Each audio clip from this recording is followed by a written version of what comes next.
Shalom bagi kita sekalian. Dan kami menyapa kita semua, Bapak Ibu Jemaat Tuhan yang beribadah pun yang juga beribadah secara online. Selamat hari Minggu ketiga setelah Epifanias. Bapak Ibu, tidak terasa kita sudah sampai di minggu terakhir bulan Januari. Hari ini disebut atau hari ini tertanggal 25 Januari. Minggu depan sudah masuk kepada minggu Februari. Satu pertanyaan yang kita coba renungkan. Bagaimana kita merasakan mengalami Epifanias sampai tanggal 25 ini? Apa itu Epifanias? Tuhan menyatakan diri. Hapa patar ni debata. Lau patuduhon ibana, tu sudi aka jadi-jadiana. Dia menyatakan diri kepada semua ciptaannya. Peristiwa apa itu? Natal. Sejak Natal sampai sekarang kita sudah merasakan penyertaan Tuhan. Bagaimana kita merenungkan penyertaan itu sampai tanggal 25 ini? Ada kesulitan, ada pergumulan, ada sakit, ada tantangan, cuaca buruk. Tapi satu hal yang pasti, Allah memberikan damai sejahtera. Sama-sama kita katakan, Allah memberikan damai sejahtera. Kepada siapa ini diberikan? Bagaimana Allah memberikannya? Ini yang mau kita renungkan dalam bacaan yang kedua atau Evangelium. Epistel pertama sudah menuntun kita dalam bacaan surat Roma. Sekarang Evangelium, bacaan kita yang kedua, menuntun kita dari kitab Hagai. Mari sama-sama kita membacanya secara bergantian. Kami ajak kita untuk ikut serta menerima firman Tuhan ini untuk menyapa kita. Lembaga Alkitab Indonesia dalam terjemahan baru yang kedua memberikan judul pada perikop ini, Kemegahan Bait Suci yang Baru. Kami mulai dari ayat 1b Bapak Ibu, ayat yang selanjutnya. Pada tahun kedua pemerintahan Raja Darius, tanggal 21 bulan itu, datanglah firman Tuhan dengan perantaraan Nabi Hagai. Bunyinya, katakanlah kepada Zerubabel bin Seltil, kepala daerah Yehuda, dan kepada imam besar Yosua bin Yozadak, dan kepada orang-orang yang tersisa dari bangsa itu. siapakah di antara kamu yang melihat bait ini dalam kemegahannya yang semula? Bagaimanakah kamu melihat keadaannya sekarang? Bukankah yang ini seperti tidak ada apa-apanya di matamu? Sekarang kuatkanlah hatimu, hai Zerubabel. Demikianlah firman Tuhan. Kuatkanlah hatimu, hai imam besar Yosua bin Yozadak. Kuatkanlah hatimu, hai segala rakyat negeri. Demikianlah firman Tuhan. Bekerjalah, sebab aku menyertai kamu. Demikianlah firman Tuhan semesta alam. Itulah janji yang telah kuikat dengan kamu ketika kamu keluar dari Mesir. Rohku akan tetap tinggal di tengah-tengahmu. Janganlah takut. Sebab beginilah firman Tuhan semesta alam. Sesaat lagi aku akan mengguncangkan langit dan bumi, laut dan darat. Aku akan mengguncangkan segala bangsa, sehingga barang-barang berharga milik segala bangsa itu akan datang. Aku akan memenuhi bait ini dengan kemuliaan firman Tuhan semesta alam. Milikkulah perak dan milikkulah emas. Demikianlah firman Tuhan semesta alam. Kemegahan bait yang sekarang ini akan melebihi kemegahannya yang semula. Firman Tuhan semesta alam. Di tempat ini aku akan memberi damai sejahtera. Demikianlah firman Tuhan semesta alam. Amin. Sampai demikian pembacaan firman Tuhan. Bapak Ibu semua, saudara-saudara yang terkasih, bagaimana kabar kita? Amang Hinang? Sehat? Itu hal yang tidak bisa dibayar dengan materi. Kesehatan menjadi prioritas. Manusia bisa menikmati kehidupan ini. Mengawali tema ini dalam slide berikutnya, seorang raja membuat sayembara. Dia berikan perintah kepada semua penduduk negeri, tolong buatkan sebuah lukisan tentang damai sejahtera. Para seniman-seniman di tempat itu kemudian berlomba-lomba untuk melukis yang terbaik untuk sang raja mereka. Mohon maaf kalau resolusi di sebelah kanan mungkin tidak secerah sebelah kiri atau layar TV, karena kadang-kadang gambar itu bergantung kepada tingkat resolusi ya. Makanya kadang-kadang mata kita ini pun punya resolusi. Ada resolusi minus, ada resolusi plus. Kalau udah plus dan minus pasti sulit melihat itu dengan baik. Setiap pelukis mencoba menggambar. Dipilihlah 3 gambar yang terbaik. Kemudian pelukis yang pertama memperlihatkan lukisannya kepada sang raja. Wow, dia melukis dengan sangat detail. Dia gambar, dia lukis sebuah dataran hijau yang begitu tenang, langit yang biru. Dan di tengah-tengah taman itu ada sungai kecil yang mengalir, membuat suasana begitu sangat nikmat sekali. Kemudian pelukis yang kedua memberikan gambarnya kepada sang raja. Dia menggambar danau yang begitu tenang. Bahkan saking tenangnya danau itu, pantulan dari air danau itu memperlihatkan angkasa yang biru dan awan putih. Di tengah-tengah danau itu Bapak Ibu ditaruh sebuah sampan atau perahu, sebagai gambaran bahwa itulah perahu yang tenang di tengah danau. Wow, sang raja begitu takjub melihat 2 lukisan itu. Kemudian pelukis yang ketiga memperlihatkan lukisannya kepada sang raja. Sang raja heran.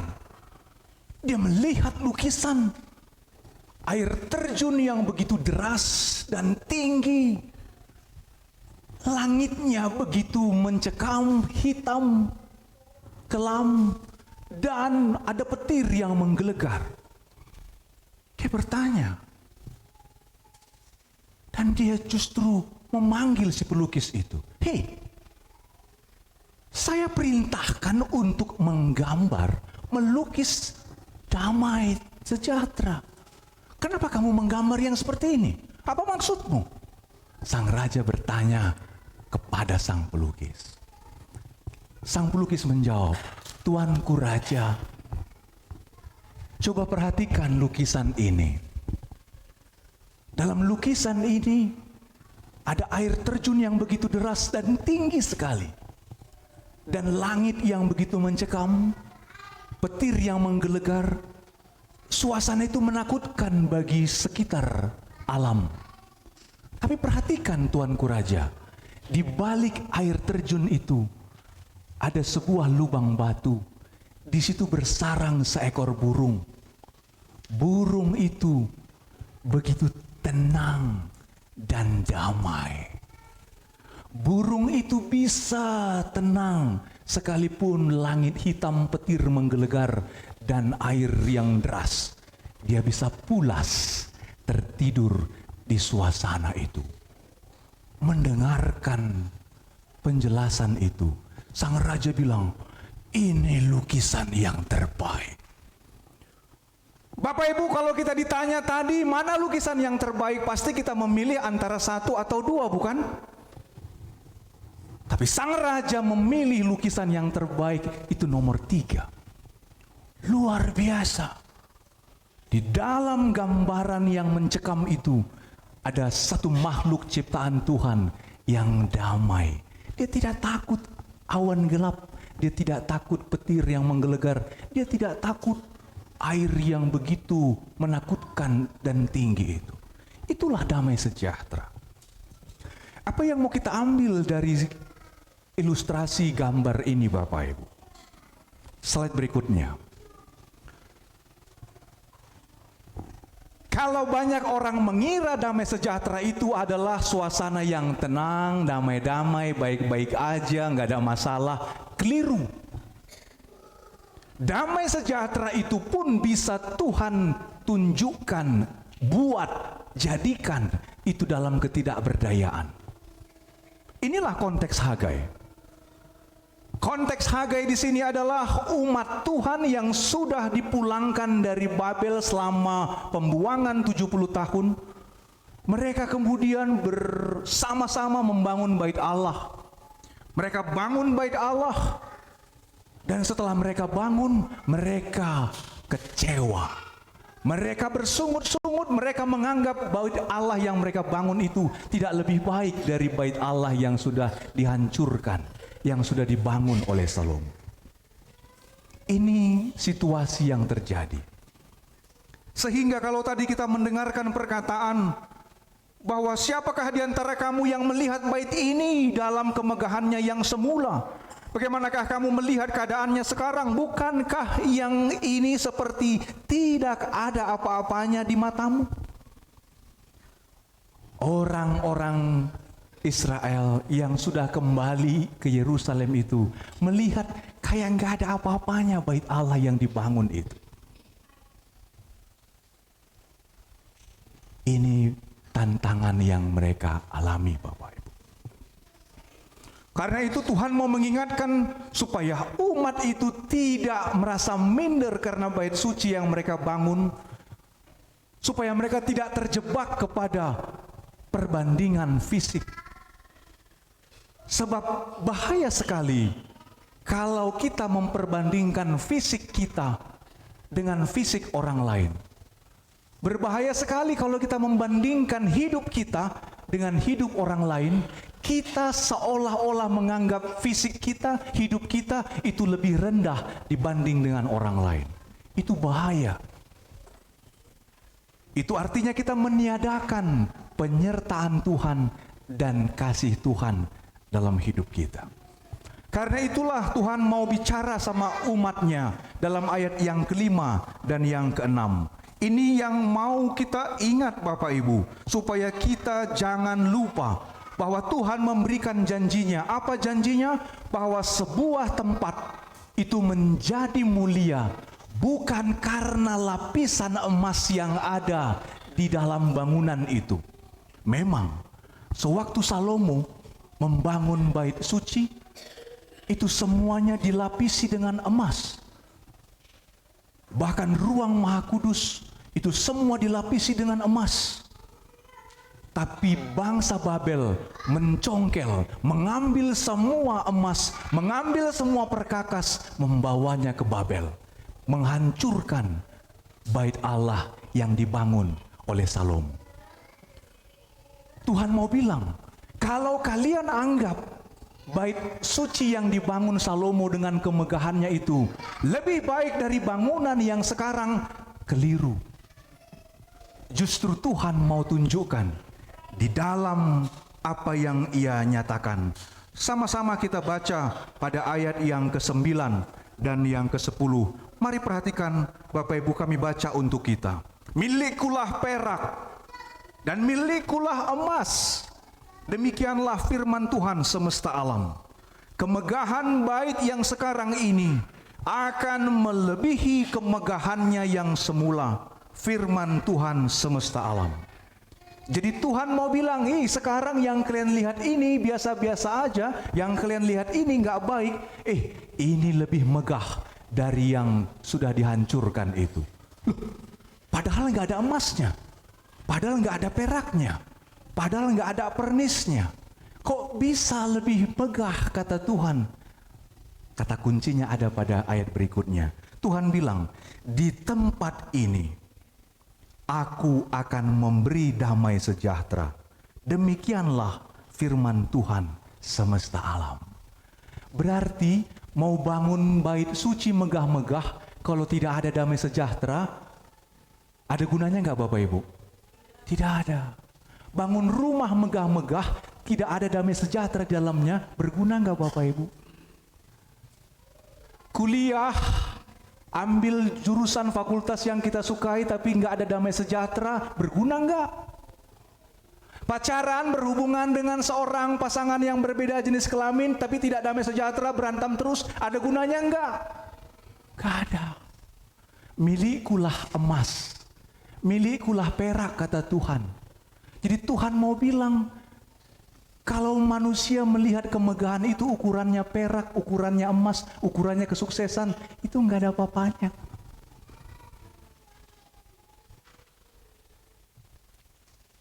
Apa yang dikhawatirkan orang sampai tanggal 25, 2026? Itu nggak ada apa-apanya. Kalau bukan Tuhan yang menyertai. Makanya Tuhan berikan janji di tempat ini. Di mana maksudnya? Di bait suci yang mereka bangun yang biasa-biasa itu. Yang gak lebih bagus dari yang sebelumnya. Di tempat ini aku memberi damai sejahtera. Bapak Ibu, inilah pesan dari Nabi Hagai. Dalam slide berikutnya, apa yang dapat kita renungkan dari firman Tuhan ini? Berarti kita diingatkan, damai sejahtera yang dari Tuhan melebihi kemegahan duniawi. Sama-sama kita katakan, damai sejahtera dari Tuhan melebihi kemegahan duniawi. Kenapa Bapak Ibu damai sejahtera melebihi kemegahan duniawi? Emas itu bisa jatuh, bisa dirampok, bisa hilang. Kesuksesan itu bisa jatuh. Kekuasaan itu bisa runtuh. Apa yang membuat orang jatuh berkendara? Bukan lubang besar. Apa yang membuat orang bisa tergelincir? Bukan batu besar, bukan lubang, tapi pasir. Seolah-olah jalan yang tenang, itu bisa membuat orang jatuh. Karena itu seringkali orang kehilangan damai sejahtera. Kenapa? Karena kita fokus kepada apa yang kurang dalam diri kita. Seringkali orang gak bisa menikmati hidup. Kenapa? Karena melihat selalu ada yang tidak baik dalam dirinya. Orang sulit menikmati kehidupan karena dia merasa ada satu hal yang terus kurang dalam hidupnya. Ada yang kurang dalam keluarganya, ada yang kurang dalam pasangannya, ada yang kurang dalam anaknya, ada yang kurang dalam orang tuanya. Kurang. Yang kurang itu selalu menjadi fokus sehingga kita tidak damai sejahtera. Berapa banyak anak yang kecewa sama orang tuanya, akhirnya dia bunuh mamanya. Dan viral. Berapa banyak orang kecewa dengan pasangannya. Berapa banyak orang kecewa dengan anaknya. Sehingga sering sekali orang tua bilang, coba lihat kawanmu itu lebih baik, lebih rajin, kau malas. Selalu kita bandingkan anak orang lain lebih baik ketimbang anak kita. Seringkali kita membandingkan orang tua dari orang lain lebih baik dari orang tua kita. Kita lebih ramah kepada orang tua orang lain. Tapi orang tua kita sendiri, kita selalu marah dan selalu tidak mau berbuat yang baik untuk mereka. Bapak Ibu, jangan berhenti membandingkan berkatmu, jangan berhenti membandingkan hidupmu dengan orang lain. Ini yang mau Hagai sampaikan sama orang-orang yang sudah kembali dari pembuangan. Kenapa? Karena Allah memberikan damai itu bukan berdasarkan statistik kesuksesan. Allah memberikan damai bukan karena apa yang kita punya. Allah memberikan damai bukan karena pilihan terbaik kita untuk studi dan bekerja. Tidak. Dalam seketika itu bisa berubah menjadi bencana, kehancuran bagi kita. Karena itu Allah berkata, aku memberikan damai sejahtera.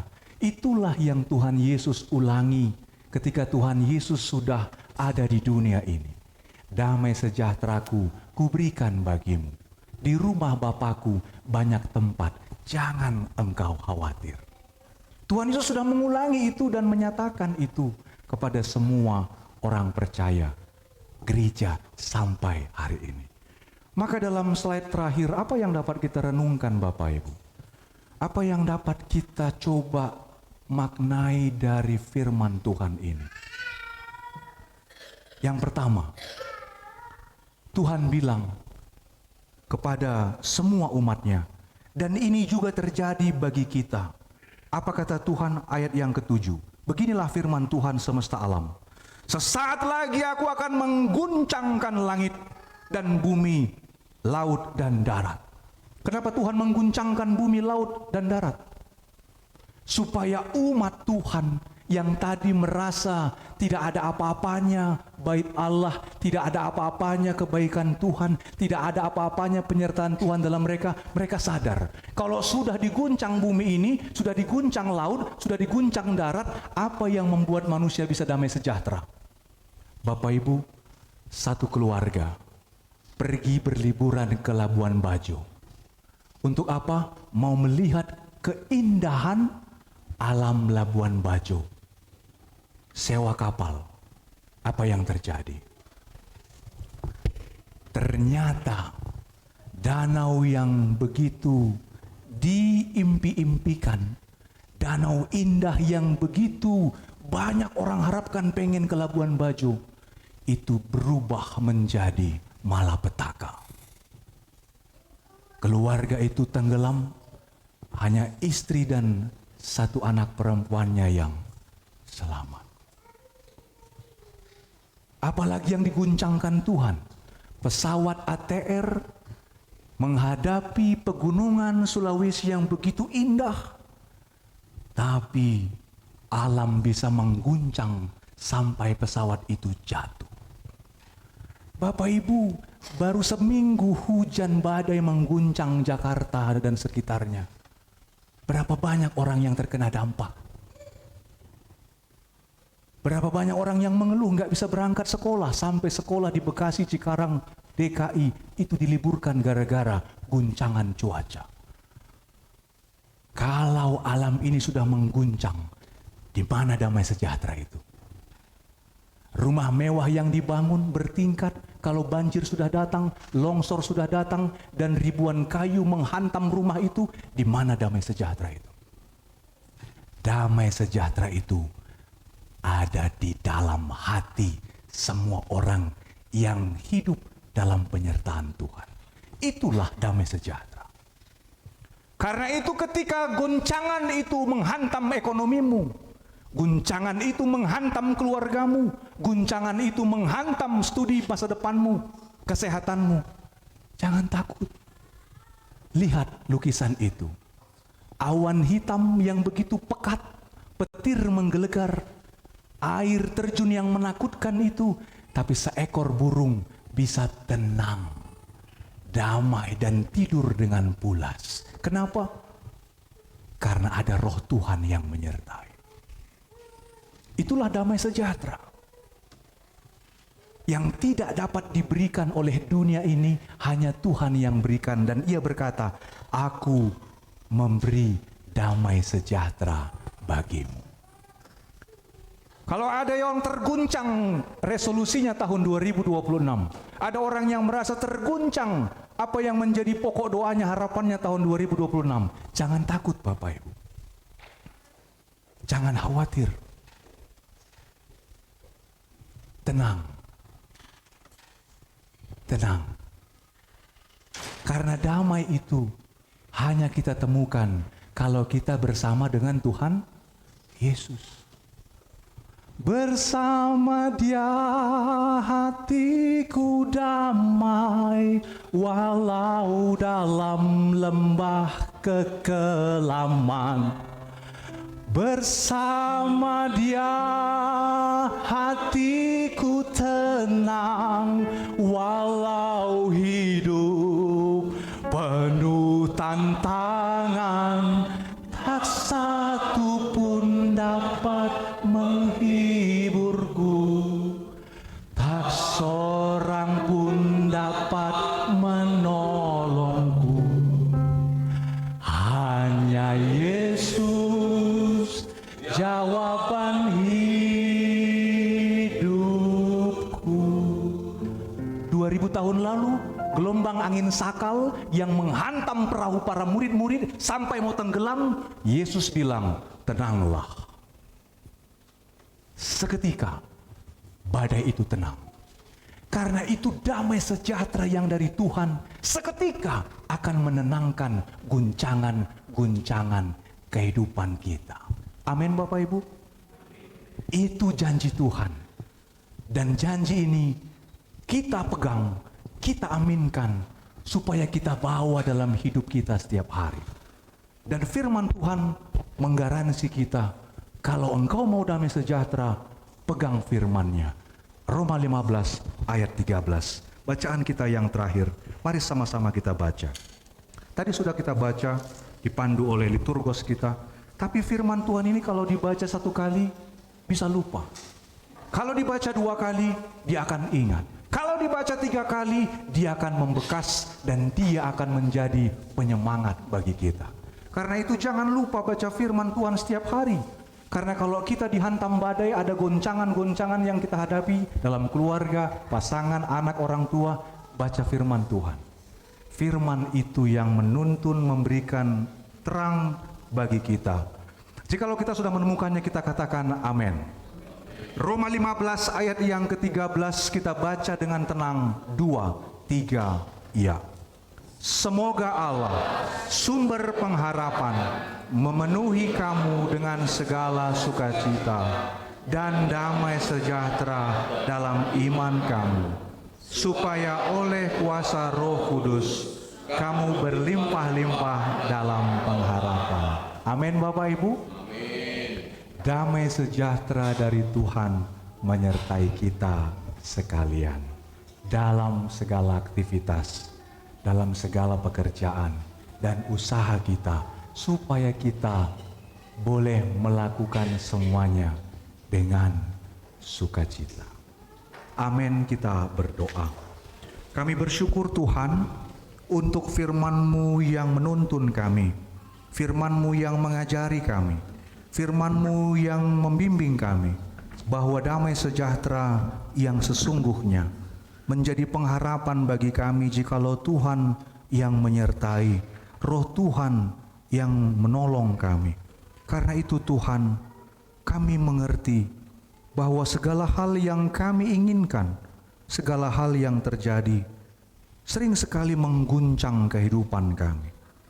Bahkan itu membuat kehidupan kami seperti menghadapi beban dan pergumulan yang berat. Karena itu Tuhan, sering sekali kami menyalahkan diri kami sendiri. Sering kali kami menyalahkan orang-orang yang kami anggap itu lebih baik daripada diri kami sendiri.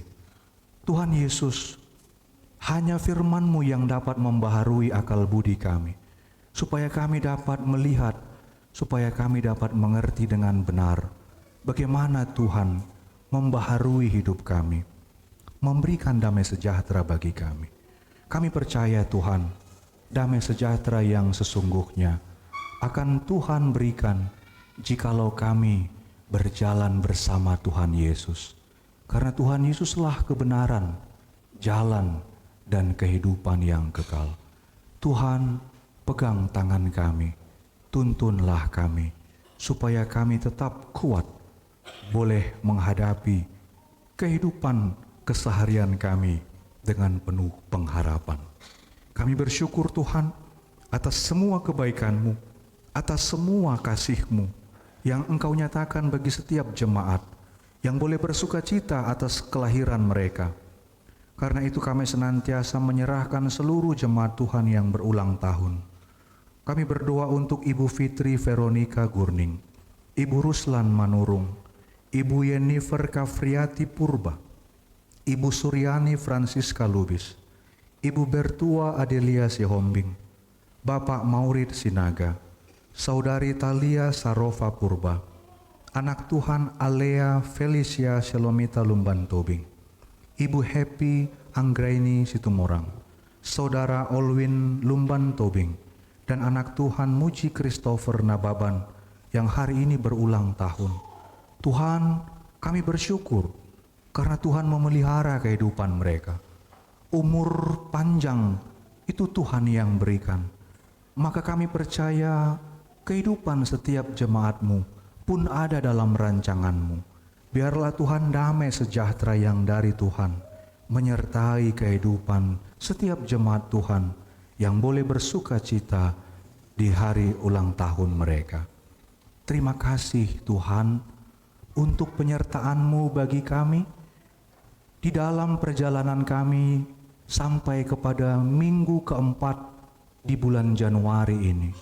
Ada banyak prediksi yang disampaikan oleh Badan Meteorologi dan Geofisika terkait dengan cuaca buruk yang terjadi di sekitar bangsa kami. Namun Tuhan, semuanya itu ada di dalam kuasa Tuhan. Maka kami mau menyerahkan kehidupan kami selama sepekan ke depan. Tuhan yang menyertai, Tuhan yang menjaga kami. Ketika kami bekerja, berusaha, sekolah, kuliah, Tuhan Engkau yang menolong kami melewati guncangan-guncangan cuaca buruk itu.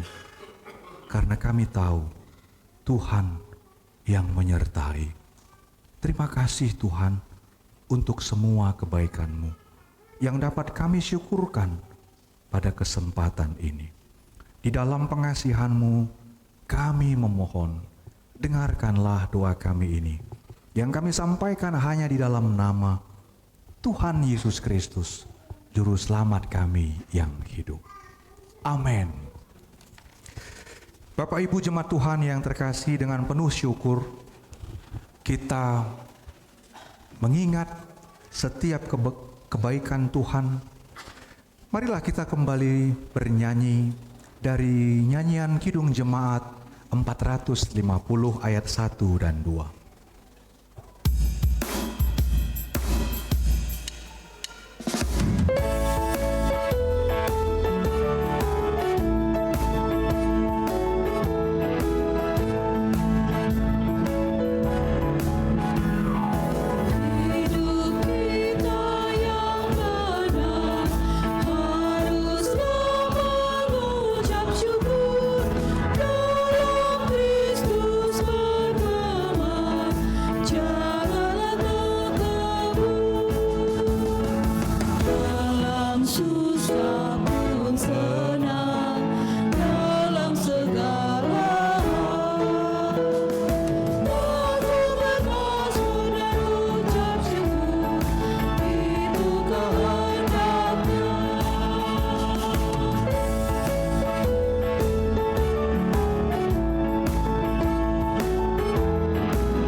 Firman Tuhan yang menuntun kita dalam memberikan persembahan syukur tertulis dalam kitab 1 Tawarikh pasal yang ke-29 ayat yang ke-17.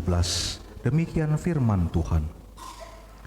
Aku tahu ya Allahku, bahwa Engkaulah yang menguji hati dan berkenan pada ketulusan. Aku mempersembahkan semuanya itu dengan sukarela dan tulus ikhlas. Sekarang umat-Mu yang hadir di sini telah kulihat memberikan persembahan kepadamu dengan sukarela dan sukacita. Amin. Kita berikan persembahan syukur kepada Tuhan.